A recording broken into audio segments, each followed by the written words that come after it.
Last call. Welcome to the Post Shift Podcast, where we take a raw look at life in the hospitality industry. Hello, Post Shifters. It's Shawn. Welcome to our second episode of Post Shift. I'm lucky enough today that I haven't traveled to San Antonio. I did that this week. And then I'm lucky enough to sit down with my best friend and my boss. I'm Solomon Siegel. Loose term. At Pagliacci's. So this is the second episode of Post Shift, and today I want to talk to Solomon about legacy and family brand and a whole bunch of other stuff, and I'm sure we'll get off the thing. Now, with Post Shift, I was thinking about having the guests bring in bottles of alcohol to taste their favorite things, but it is 9 o'clock in the morning right now, so we're enjoying coffee. I have booze. I know, but it's 9 o'clock in the morning, and it's socially inappropriate.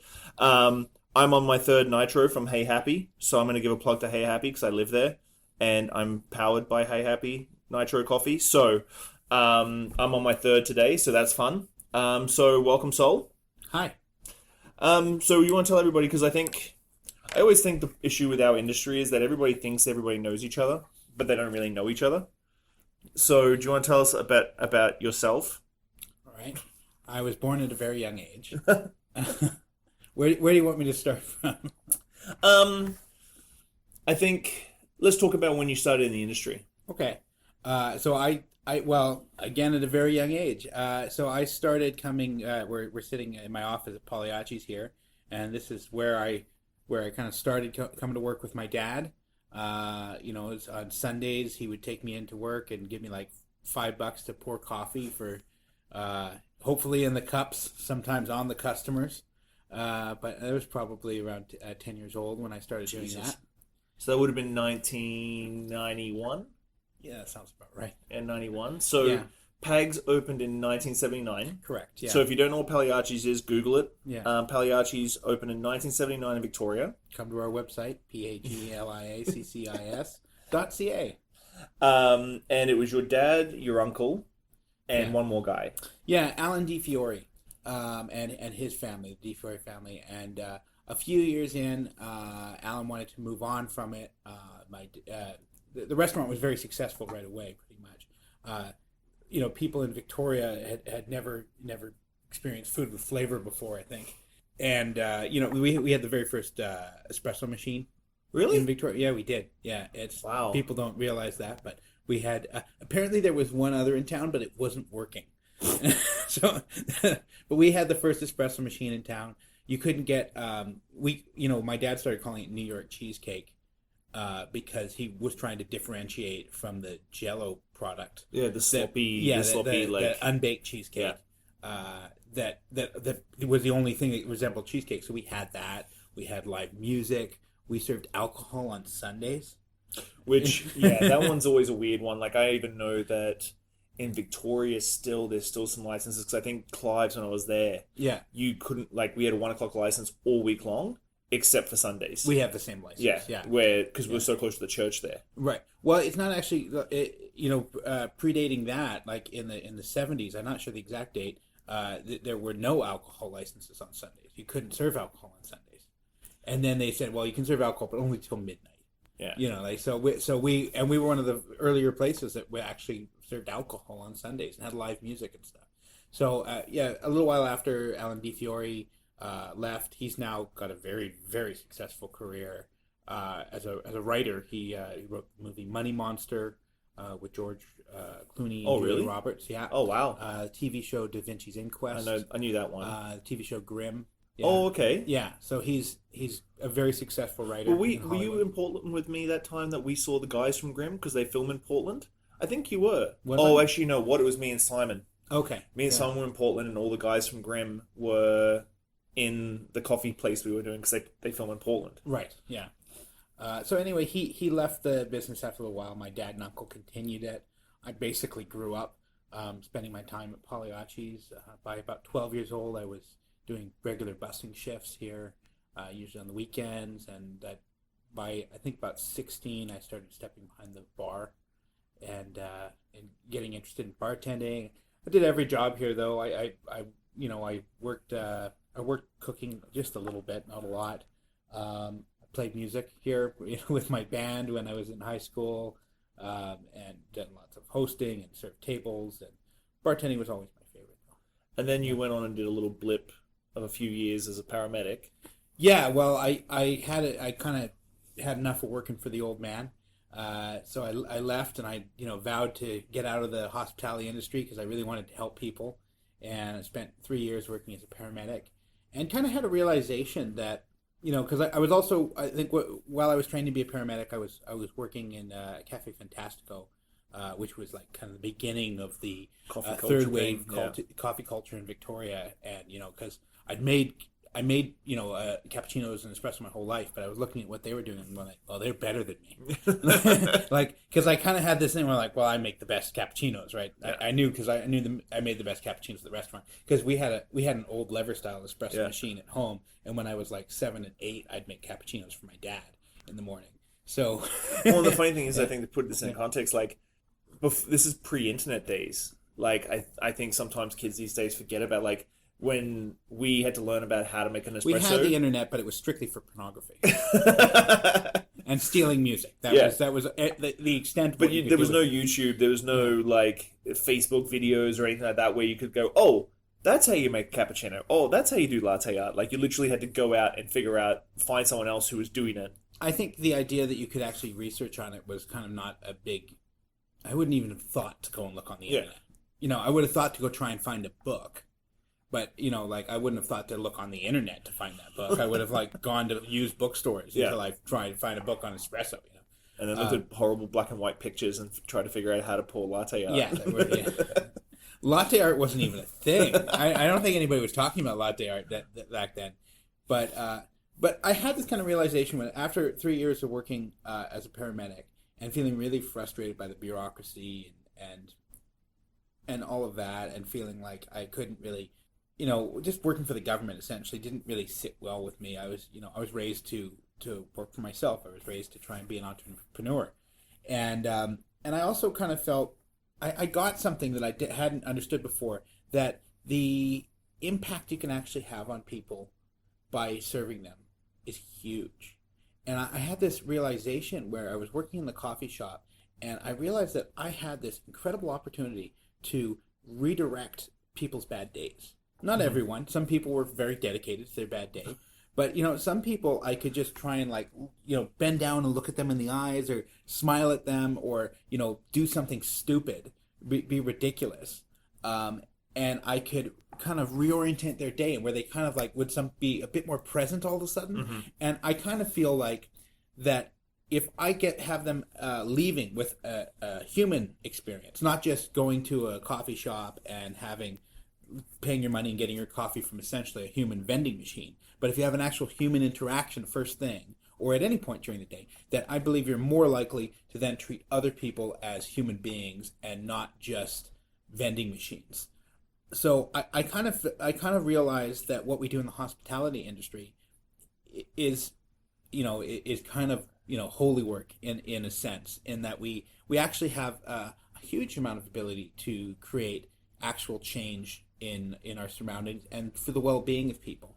And I often, I know it sounds ridiculous, feel like I was able to positively affect more people serving drinks or making them coffee or bringing them food than I was necessarily driving them to the hospital. So do you think that's in your genetics from your dad? Because your dad is somewhat of a legendary character. Well, it goes back farther than that.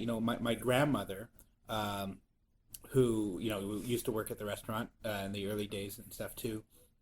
When I grew up, if I sat and watching TV, she'd get out of bed every hour to see if I was hungry, and then between that hour, she'd make sure I knew where all the food was, should I get hungry before she got out of bed again. And her method of expressing her love to her grandchildren, her children, and everybody was by feeding people. Yeah. And I think that stuck with my dad, and my dad really got that sense of that's how you treat people nicely. You offer them something to eat. Yeah. And and that sense of someone comes into your house or they come into your restaurant or something, and our staff here are all trained that offer someone a drink. I don't care if they're here to fix the toilet or they're here to make a delivery or what they're doing. They come in, offer them a drink. Yeah. It's basic human politeness.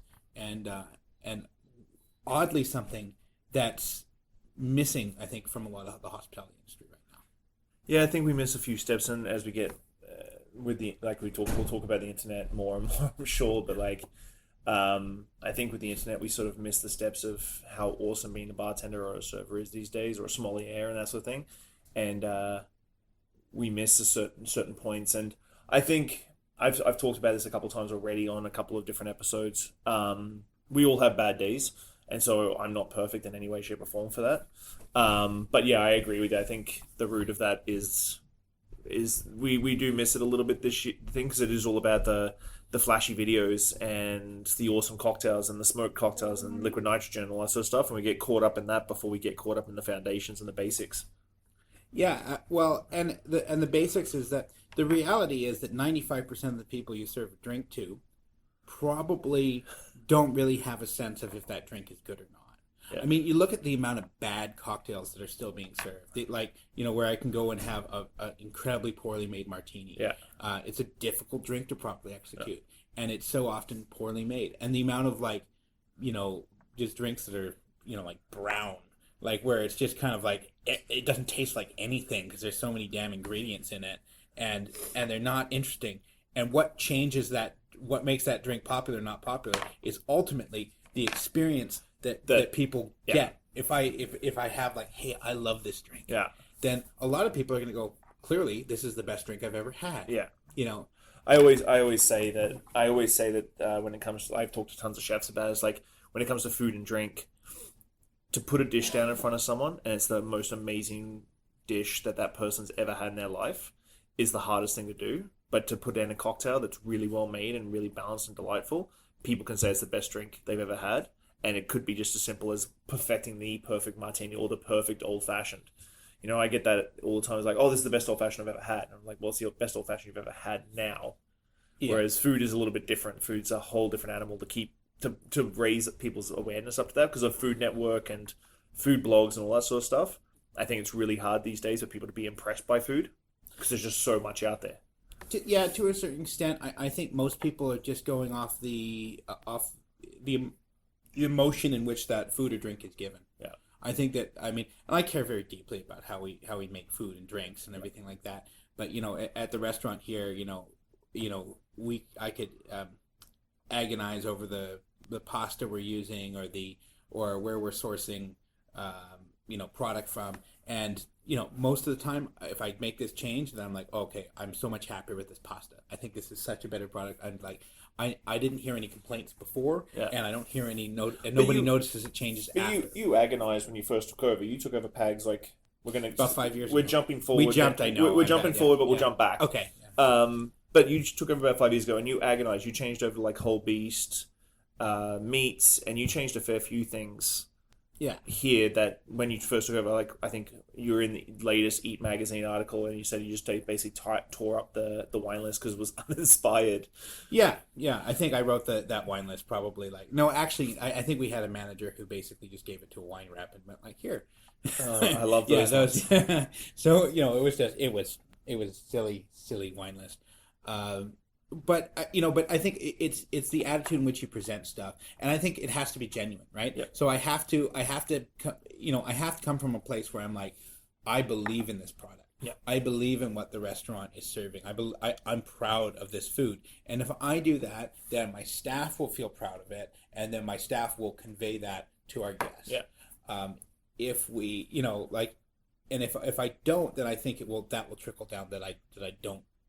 You're doing it for a different reason. Yeah. Or I'm sure you can fake that too. There's a lot of people that seem to make a very good business off faking caring. I'm just not good at being that ingenuine. So we've just jumped forward, but we're gonna jump back to 2009. I think the Solomons, 2008. Yes. Yeah, 2008. That's when we first met. Yes, that's when we first met. I decided that I was done. Being a paramedic, And you didn't want to work for your dad anymore. I didn't want to work for my dad. I wanted to work for myself. I had this idea of the kind of place I wanted, where I knew I loved bartending, and I'll rewind a little bit to how my bartending awakening moment which was when I was around 16 or so, behind the bar. And I think someone asked me what vermouth was, actually, and I realized I had no idea what it tasted like. And I felt, well, if I'm a bartender, because I was really into that position and I liked the work, I should know what everything behind the bar tastes like.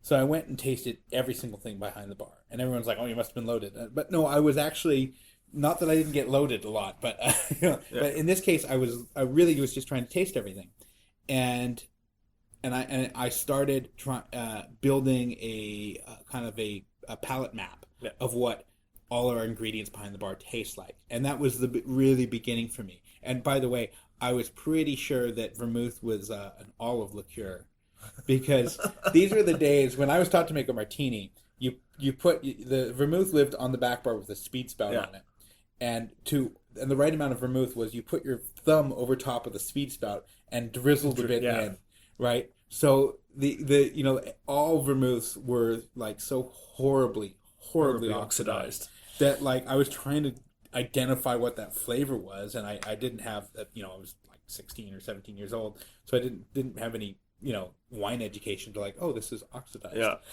So I was like, I think it's olive, because that made sense with a martini, right? Because like, why would you garnish a martini with an olive unless it wasn't olive liqueur? If it was an olive liqueur, which I still don't understand why we're garnishing with olives, but we can talk about that later.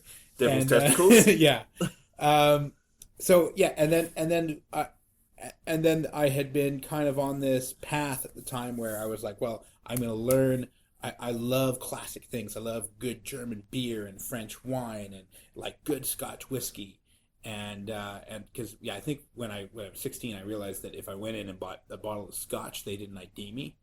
The other kids were getting ID'd because they were buying Rockaberry cider. I'm like, well, you go buy Scotch. So I learned to drink Scotch because you didn't get ID'd. I didn't get ID'd, and then I went, well, what happens if you spend like $10 more on a bottle of Scotch? And I bought a bottle of Lefroy 10.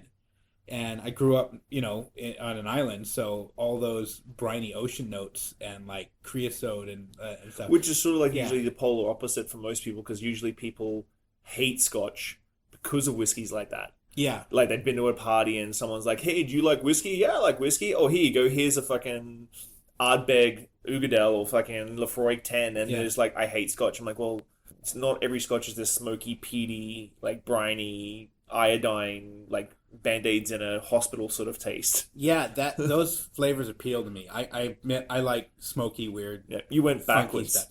Yeah, and there's other scotches that like at the time that other people would have be surprised at how much I dislike them in my youth, to a certain extent now too. But we won't get into brand names.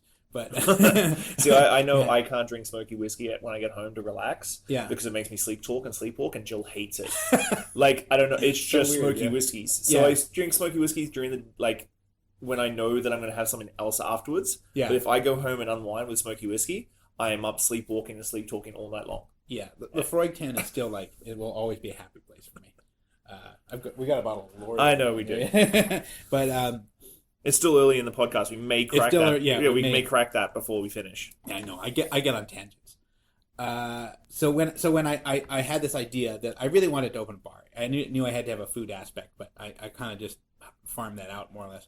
But the bar part of it for me is, at first I mainly did a big stock of wines. And I started doing my Dubby set education before too, because I figured wines were where people were going to come in. And I was researching cocktails a lot too. But I didn't think that there was going to be... I didn't think they'd be popular. Let's put this into context. Yeah. Like 2009, I've been in... 2008. 2008. I've been in Canada for about 2 years. Yeah. From Australia. And I was at Moxie still. Yeah. And there was no cocktail bars. Like, no cocktail bars in Victoria. Nobody was using fresh juice in their cocktails. In what we would class as a cocktail bar. Yeah. And I remember, because... I always tell the story because when I first came to Canada, I came from a big cocktail background in Australia. I remember working the bar at Moxie's, my very first shift, and an order for an Americano came up on my chip printer. And I'm like, fuck yes. Like, I'm at a fucking 160-seat restaurant. My first freaking order's an Americano. Whipped up an Americano, put it up. Server comes over and is like, what's this? Because we had the espresso machine behind the bar. Yeah. That she's like, what's this? I'm like, Americano. There you go, take it to the guest. And that she's like, no, the Americano coffee. And I'm like, what the fuck is a Americano coffee? Yeah. And so, like, that was my first, like... It's a long black. Yeah. My first cocktail experience in Canada was that in 2006. It's still hard to order an Americano. It really is. Yeah, like, because it's an easy drink to make that people can't mess up, and I love it because it's like when I want something that's not heavy alcohol, and I want it that drink that I don't necessarily trust the bartender. Yeah. I'll order it from bartenders I trust too. But when I don't trust the bartender, but then it's trying to explain what I'm trying to order. Yeah.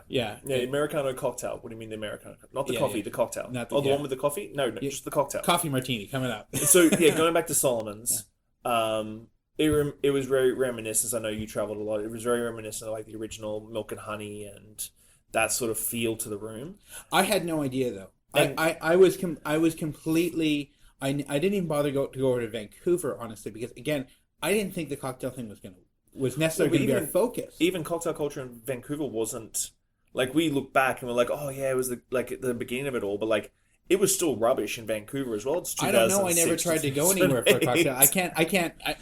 I'll take your word for it, but I didn't think anybody else cared, because all I knew is that when I went out because I had a belief in I have a strong belief in classicalism, and that belief is if there's something that was a hugely popular classic thing, like, Pilsner beer or Scotch or Bordeaux or, like some classic thing, then it has to be classic for a reason. Yeah. It's not classic because it sucks. So if I have if I get a bottle of Fino Sherry that's a classic drink and I don't like it, it's either because it's a bad bottle, a bad example of what it should be, or my palate hasn't adjusted yet. Yeah. So first off, I try and work on my palate, and then I try and find different versions of it until I find something. And all of these things I liked. I liked classic espresso. I like Scotch. I like good wines. I like beers. But why did I hate martinis? Yeah. And were martinis such a horrible drink, and often still are? And when you go and watch The Thin Man, and they're talking about drinking 5 or 6 martinis in a row, it's like, well, that has to be an amazingly delicious and balanced drink for that to be that popular that it would have been a reference to anyone to do that. And that's number one. That's 1934. And it's like 5.5 minutes in when he's showing like how to shake. Yeah. Obviously don't shake them anymore, but like you shake, and then she sits down. Nora sits down. She's like, "I'll have 5." Yeah, exactly. So I was like, well, there has to be a reason why they make this drink right. And there was not a lot in terms of cocktail books at that point.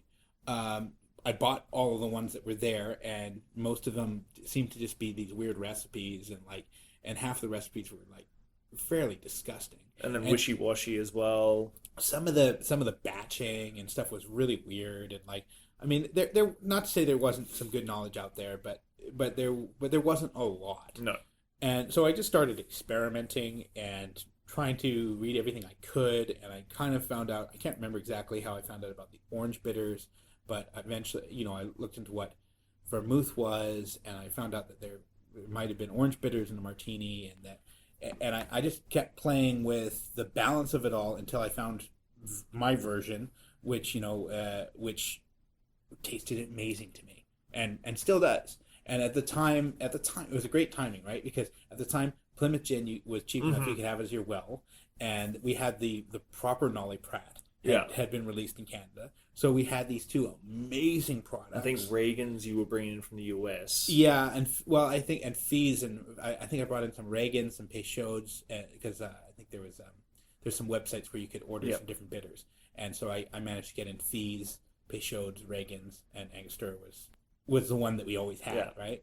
And that was earlier. The Manhattan was an earlier one that I kind of figured out, because the truth is that the sweet vermouth can live a little longer on the back bar, even if it's much better than not. But adding the bitters in and making these Manhattans, and people were like, "This is amazing," right? And I was like, "Cool," like But and then along with that too, I remember gimlets were something we made, and the first drink Shawn ever ordered for me. I really, really remember this. I'm skipping around a lot, but this is that's okay. Yeah, you're gonna cut this up, and we fix the timeline later, right? Fix the timeline. So the day that I was opening the Solomons for the first day, Sean came in and he was hawking these plastic muddlers. Hawking. Yeah, and he started trying to do a sales pitch with me, and I knew what a muddler was, and I knew that I couldn't find one. And so the fact this guy walked in with selling me a muddler, I just said he was trying to give a sales pitch, and we just went, well, how much? I think it was like $15 or something like that. And I went, cool. And I gave him the money, and he was like thrown off because he thought he was going to have to explain to me what it was. And then It's because everybody else in town I had to. Yeah, I like, know. Everybody else I had to, like a million times over. It's like, what do you use it for? I'm like, well, you use it for this and this. Why would you not know what this is? Why would you know it? But I think I had a rolling pin at the time that I was using because that was the closest you could find to. And the fact that there was like this muddler that I could even put in the dishwasher was like amazing. So I bought that, and then he came back later, and he tried to stump me by ordering a gimlet. I don't think I tried to stump you. It was at the time. It was off menu.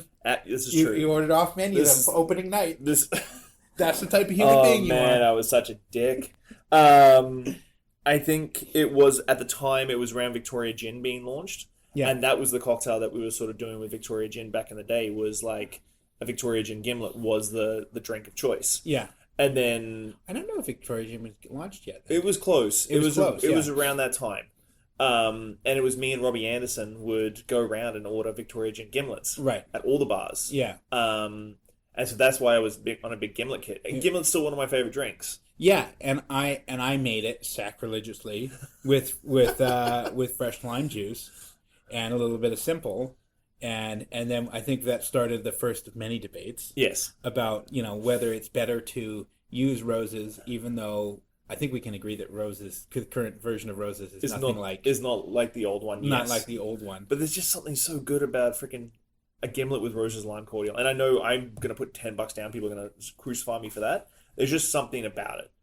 Well, I get it. It's a comfort thing. Yes. Right? It's like, some people like the taste of skunky Heineken, right? Because they put it in a green bottle and it goes skunky. Did you just compare me to someone who likes skunky Heineken? Yeah, I did. It's a comfort thing. Well, right? the thing I think is, as well as I'm a lazy bartender at home. Yeah. Like, because not so much these days, but like I used to bartend so much, like 100 hours a week behind the bar. Last thing I wanted to freaking do when I got home is fucking mix myself up some with balsamic vinegar and fucking 3 different styles of bitters and that brown drink that you were talking about earlier. Yeah. I'm all about fucking Negronis in pint glasses, gimlets, because I can do like a pint glass, 4 ounces of gin, 2 ounces of lime cordial, stir it with ice, and then sit on the couch and not move again for another hour and a half, 2 hours. I'm amazed that you go to the trouble of ice. I just drink warm gin. But no, I remember that was the beginning of our friendship. Was that night? Yeah. I remember where I was sitting in the place. I remember who I was with, because I was with Jill, Robbie Anderson, and I think Jay Woe from the Fairmont when she was there. And I think that was I would come in every week then. I can't believe anyone came back because I was so unprepared. Like, so the whole I went in there without like having a proper well or anything like that. I was just working out at the ice machine. I know. And like I had a tiny sink and like a small little cutting board. But again, I thought I was going to sell all this wine. And then a massive coffee machine. A huge espresso machine. Well, it was a really long bar. And so I got a Nuvo Simonelli, which to be fair, like it was their big espresso machines, but they weren't the most expensive by any means on the market. It was like a $5,000 espresso machine, which, was an investment, but like I wasn't going to have shitty espresso. Yeah, that's fair. That wasn't going to happen, right? I was going to have, that was part of my kind of like, I was going to have great coffee, which that's still very important to me. I think it's amazing how many times I've gone out for really nice dinners with amazing cocktails and good wine and everything like that. And then you get to the end and it's like, oh, here's some shitty drip coffee. And I'm like, I'm just paying $100 a head and I'm getting shitty drip coffee. I like drip coffee. Just make it great drip coffee. Make sure it's fresh and it's great. Well, at the end of the day, for me, I want to have like a Fernet and a espresso to finish off. Like if I have a big meal, like a 3-courser, I want an espresso and a shot of coffee and a shot of espresso. I'd rather people not do espresso than do espresso badly. Oh, 100%. Yeah. So and the French press thing is stupid too, right? Like I don't mind French press. I don't mind French press. I but just done properly. the like here's the French press. You have no idea how long it's been steeping for, and you have no timing system at the table to like press it down and then it sits in the French press over extracting. Yeah. It's just not a very good cup of coffee. You can make good French press, but you have to time it, decant it, and I agree on that there's one. there's nothing wrong with the method per se. We've gone off on a tangent again about French Really? press. Okay. But like Solomon's was, you had good coffee. Yeah. I know that you shrunk your wine list down because you thought wine was going to be a big thing. Well, then I realized that. Then I got really excited with this idea. Well, like people were coming in for cocktails. And so I started. I'm like, great. So I started really focusing on cocktails, and and beer. And beer, your beer list was ridiculously big. We had 100 different bottles, different types of bottles of beer. And you were one of the first places in town to have, was it Storm that you had on tap? Oh yeah, because Storm made this like lambic. I remember that was good. Like it was that they forgot about for like 12 years. Yeah. And so there was like this, it was weird and funky, and so we were selling it like at 6-ounce pours with no refunds. Because I'm like, because it was just, remember that. It was just it's like, cool. Because we're like, okay, I have 2 pony kegs of this, and like, it's weird. So, and once it's gone, it's gone. Yeah, so I was just saying like, so you can have it, it's a small pour, but like, if you don't like it, c'est la vie, because I can't give out samples all day of it, and I can't get it sent back every time because people weren't used to acidic beers. Oh, no way in the world. Yeah, like, I mean, like the best lambic you could get, I think Bellevue or whatever it was the only lambic you could get, and that's like a super cherry, like that. The super cherry, not really lambic style beers. Like that was the only one that you could get on the market in a bottle. Lindemans. Yeah, Lindemans. But they're dessert beers. Yeah, I mean they're not sweet. They're super sweet. They're not lambic-y. Yeah, I mean there's some cool beers to be fair, like as a dessert thing, but they're not. And you had a ton of beer. Your back bar got insane. Your back bar, your spirit collection got really big. Yeah. So it was beer and cocktails mainly. It was beer and cocktails. Like I think after about 6 months in, we had 1 red and 1 white. Yeah, I remember, I'm not going to mention who it was, having a big argument about it, and she brought it up with me because I was at Clive's at the time. Yeah. And you made a great point. It's like, we don't sell wine. We sell beer and cocktails, so I'm focusing on that, and that's what I'm going to put my energy and time into. Yeah. It's like, but what if people want to come and drink red wine? It's like, there's plenty of places in town you can drink red wine that you can't get a cocktail at. Well, and what I did too, right, is that I would go and I would talk to reps and get deals on red wine. Yeah. So I would find, I think like for a while, like my house pour for like $7 a glass was the Mount Bushry Summit. Yeah. Which like, cause I managed to get like the end of a vintage or something like that. And so it was wine that was worth easily twice as much. Yeah. But I managed to get a really good deal on it. And so I just was like, okay, well we only have 1 wine, but it's really good and it's a good deal and it's a cool wine. And I was going, well, where are we going to put the funds to? Yeah. And beer was really cool at the time because there was so little beer on the market that I just could buy all of the beer. Yeah. And I just was like, I just bought cases of every single beer that came on market. And these random reps who knew that the sort of craft movement was coming. Yeah. Were like, oh, we'll bring in all this crazy beer from Europe. Yeah. But then they'd go to like IVSAs and they'd be like pouring stuff and you'd be like, nobody's touching it with a barge pole. Yeah. And then you come along and it's like, I'll take that, I'll take that, I'll take that, I'll take that, and just give me 3 cases of each. The only problem was that if anyone bartended other than me, they couldn't find anything because the fridge was so stocked with. I remember there wasn't enough room. You had to have like everything was like behind something else, which was all based off of what it felt right to be behind to me.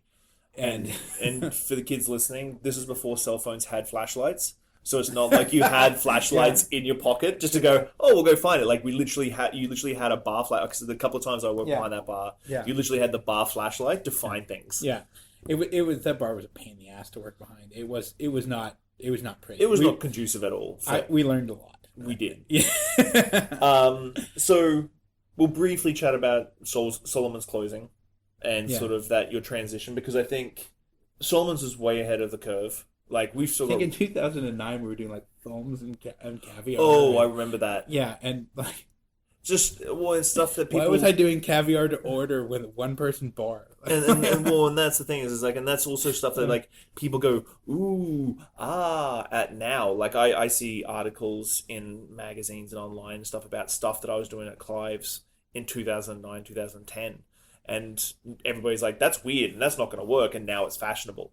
My favorite was overhearing people at the bar because you had the you had the what was it? It was a grilled cheese sandwich. Oh, Yeah, yeah. you like what The did Cold you? Night In. Yeah, The Cold Night In. There was the New York Times. Yeah, and then Oh, which because it was like Veneto. Someone came in for a ham sandwich or something. yeah. So someone was like they have like this ham sandwich drink, and like they take a ham sandwich and like soak it in vodka and then squeeze it out over the glass. I don't think they were joking. I think that's what they thought you were doing.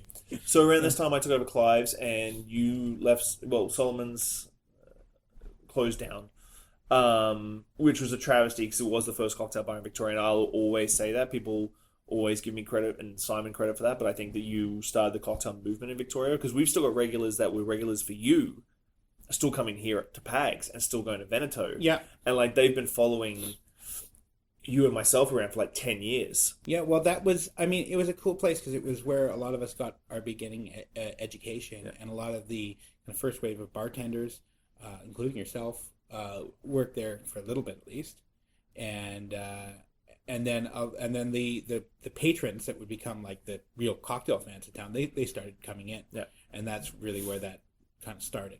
Would have been great if it didn't start during the whole economic downturn and that which hurt everybody, but also Yeah. during around that time economic downturn, the internet started becoming a big player. Yeah. which changes the game for everybody. Yeah. I look back now and I think about all the cocktail books. Like we're looking in your office now, looking at all the cocktail books you got in the bookcase. I've got tons at home as well, and you go from that to having everything on a supercomputer that's in your pocket. Yeah. And I think that changed the cocktail scene for everybody. I remember doing Twitter, like being crazy about Twitter because Twitter was big then, for Clive's and doing Twitter for Clive's and stuff like that. And this 2009, 2010. So then after Soul's closed down and you moved on, you took over Veneto with Simon. Yeah, I took over Veneto, and then I needed a head bartender because I was going to be the I really wanted to be the head bartender there, but like they hired me as the food and beverage manager, and I wish I just demanded to be the head bartender. I would have had more fun, but I needed a head bartender, and I think you mentioned that Simon was looking to move to Victoria, so I called him up to try and arrange an interview, and then we ended up talking for like an hour on the phone about ice. And then I was like, so I guess we should probably just start working together. Yeah. And then Simon came over and started working there. And when Veneto was like between Solomon's, Veneto, and Clive's, because I remember when Veneto first opened because we were so excited. Well, we can go back to when Clive's first opened before I took it over. Oh yeah, that was fun. The Manhattan freak out that we had. I took over Clive 6 months after it opened. We went in because like it was always just you and me and Solomon's. Yeah. And we were like, holy shit, another cocktail bar in Victoria. This is gonna be awesome. I remember being worried. I was like, well, I was excited. Then we went. Yeah. Then I was worried. Yeah. And I was not worried after we went. And I was like, I thought I had competition before we went. Well, because they were doing like a spiced Manhattan, and it was crushed up like a muddled cinnamon, star anise, nutmeg, or something like that, and then just 2 ounces of bourbon, and then stirred and strained with a bright red radioactive cherry, and it comes out, and we're sitting there and like, I think you forgot the vermouth, and the bartender said, "There's no vermouth in a Manhattan," and then he walked away, and I remember me and you looking at each other, going, I'm sure there's vermouth in a Manhattan. Have we been fucking this up for the last 18 months? Have we been just completely butchering Manhattans? Did we screw up? Yeah. And again, like no phones. Like you couldn't Google. Oh, I know. I think I remember like feeling the need to look it up on my phone because I think that's what we. Well, you've always been ahead of technology when it comes to me. Like I think I still had like a little a BlackBerry. Oh yeah, you. I remember talking about how we'd never switch from BlackBerry. Yeah, but I remember just freaking out, and just going, shit. What have we done wrong? He was so convincing. He was so convincing. He said it like it was just. I mean, like good on him. Like it just like this is the way it always has been, and I was just kind of like. And eventually, then he went to like another restaurant in that hotel to go get a bottle of vermouth. Yeah. After we went like I actually think there is vermouth. Well, we're going to go on tangent. Who cares? But I did a restaurant redesign. I'm not going to say which restaurant, but it had been open around the same time Pags had been opened. And on the back bar with a pour spout in it was a bottle of Nolly Pratt. Oh, no, sorry, Martini Dry. Yeah. but it was the old school label, like the 1980s label, Yeah. with no barcode on the back, pour spout in, and 3/4 full. On the back bar, still on the back bar after the redesign. I'm like, Yeah. you might want to throw that away. They also had a bowl of Pimm's from the 80s because it had no barcode. In about 1985 was when barcodes started coming in. But that's a whole vermouth story. But then... Well, the idea of throwing out booze was like, just a completely ridiculous concept at the time, right? So, and I mean, wine would have been a different thing, right? People would understand wine going off, but the idea of any bottle behind the bar going off doesn't make sense. was like, didn't even, like, doesn't even register. Yeah, so why would you ever do that? That's ridiculous. Yeah. But so then Veneto opened, and I think we were excited about Veneto as well because it was around the time that Souls was sort of winding down, and I think their most popular cocktail on the menu there was an apple martini. Apple mojito. Yeah. Was the big one. And they had a massive wine list, and they were trying to be a high-end restaurant with a little cocktail bar. Yeah. And again, this is like, we look back and we laugh about it, but really, this is what people thought a high-end cocktail bar was. Like, they looked at articles about Manhattan cocktail bars and that sort of thing, and that's just the place we were as a culture. Yeah. We weren't thinking about, okay, we were going to perfect our old fashions and our Manhattans and our Sazeracs and an aviation. What the fuck's an aviation? Yeah. That sort of stuff. So you took over Veneto. Simon came over. The Sazerac. Let's touch on that for 1 second, because I put a Sazerac on the menu, and it started getting a little bit of traction with people. And so there was another venue. Was this a Soul or Veneto? No, it's Solomon. At Solomon's? Yeah. We had Sazeracs and aviations and stuff like that on the menu. And then shortly after I opened, that's when Imbibe came out. Yeah. And then Imbibe magazine too. And then Drink Boy really got traction. That sort of thing. That was around the same time. So I started being able to see like Robert Hess and then Mud Puddle Books. Now Cocktail Kingdom started their reproductions, and I went direct to Greg there at the time, and was just bought everything. But I was importing it too. So I got I had my little shop set up, and where I just try and get bitters and things like that in and books, so I really could start doing research. So I was making all these drinks that like aviation, but Sazeracs, we actually had people were getting into this idea of Sazeracs. I guess partially because the absinthe thing too, right? Because we had an absinthe fountain. I think Benjamin Button as well. Benjamin Button came out. I don't think. Maybe, no, that was later. That was later. I think it was because it was a drink with absinthe, and everybody's like, ooh. And we actually had an absinthe fountain on the bar at Solomon's and stuff, and no one had ever seen one, and so there was and everyone was like, "You sure you're not supposed to light it on fire?" And no, we don't light it on fire. Anyway, so then the second place that put a Sazerac on the menu, they had it you could have a Sazerac, but you could also have a pitcher of Sazerac. A pitcher of Sazerac? Yeah, because that's what all of their cocktails came in regular size or pitcher size. So you could order a pitcher of Sazerac, which either it could be the best night of your life or the worst experience ever. But I'm guessing the best night of your life with the worst morning of your life. I don't think a Sazerac translates to a pitcher very well. No. But, but that was so it started to get some traction and stuff like that, and then Veneto, they started putting together they had a really good back bar and stuff like that. When I closed Solomon's, and I went to work for my now brother-in-law at Discovery Coffee, and honed some of my coffee skills, and which was really cool. And and now he's my brother-in-law, so it's even better. It was a good move.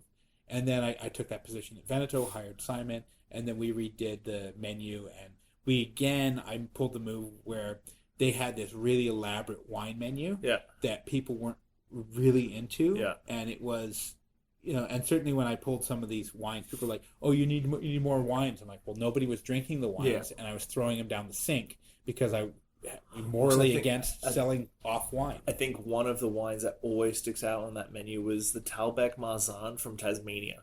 Yeah, and I'm like, why nobody wants to Marzahn? No one even knows what Marzahn is to start with. Yeah, then. Yeah, people always gonna go French over a Tasmanian Marzahn. I'm like, why would you have a Tasmanian Marzahn on a menu? Yeah, and there was weird.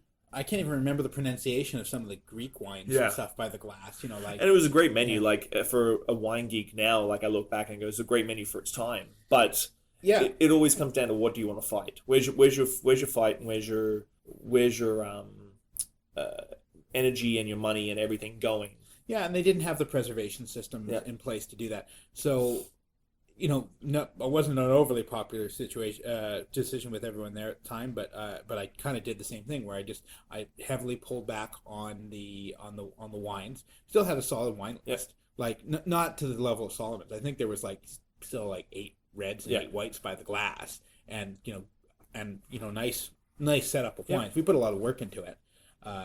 Carrie Barlow was really involved in that too, and she's a genius with that stuff. And then we really put together a pretty amazing cocktail menu, I think, there. I was really, and I had great buying power there. Yeah. So I could they were like pretty happy to let me just buy anything I wanted. Yep. So, we'd go through, look at the catalogs of stuff, and there'd be like some weird Amaro or bitters that I'd never heard of. Done. So we'd just buy a case of it and hope for the best. And figure out what to do with it later. Yeah. And it worked out well for that kind of stuff, because we brought in some really cool stuff, like that, and amazing whiskeys. In fact, unfortunately, slightly after I left, it won the whiskey menu won a gold award in Whiskey Magazine. Yep. That was awesome. Okay, Post Shifters, as you can tell, this interview went on for a really long time. I've split it into 2 sections. The first being the second episode. I'll probably slide the second section straight into the third episode, which is cool right now. I'm in San Antonio this week, so you're going to have a lot of content coming out at you fairly shortly, including I'm probably going to start video while I'm away in San Antonio, so look out for that. I'll send a YouTube link up on everything there. But I really hope you're enjoying this conversation I'm having with Soole. He is one of my best friends and dearest friends in the industry. And he puts up with me a hell of a lot. So I'm really looking forward to you listening to the second part. I hope you like the first part. But stay tuned.